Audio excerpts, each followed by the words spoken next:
For a man who spent his life teaching science, wood sculpting was a break from reality. With no formal training, he spent 4 decades carving a name for himself as an artist out in 21 countries. Brian shows us.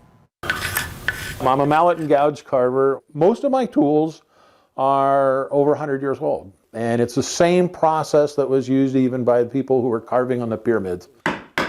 Though his work shows years of technique and experience, Larry Wiedman's adventure as an artist began with a class at a YMCA. I had 8 hours. That's the sum total of all of my, technical training.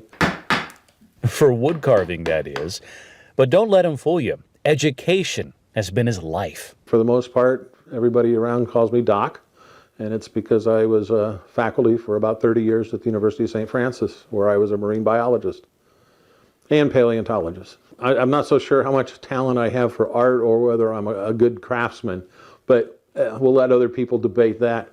Well, I think the art portion for me is my sanity. You can crunch numbers and work out data and statistics and stuff like that, only for so long. But no matter how much time he spent working. If you gave me an internet access and a ticket and a little pocket change so I could go fly someplace, I was in the water probably as much as people say at the University of Miami or the University of Florida, because they still had to teach too. He chipped away at his hobby. Make art with what you know, and being a marine biologist or someone who is out in the outdoors all the time, most of my art is critters.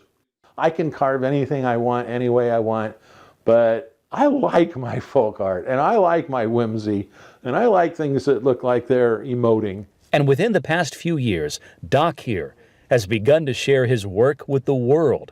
Pieces are on display in Texas, South Dakota, even downtown Decatur. It's really, really flattering when you go to one of those places like Sioux Falls and you see that 95% of the people who are exhibiting there are full-time professional artists, and you're not.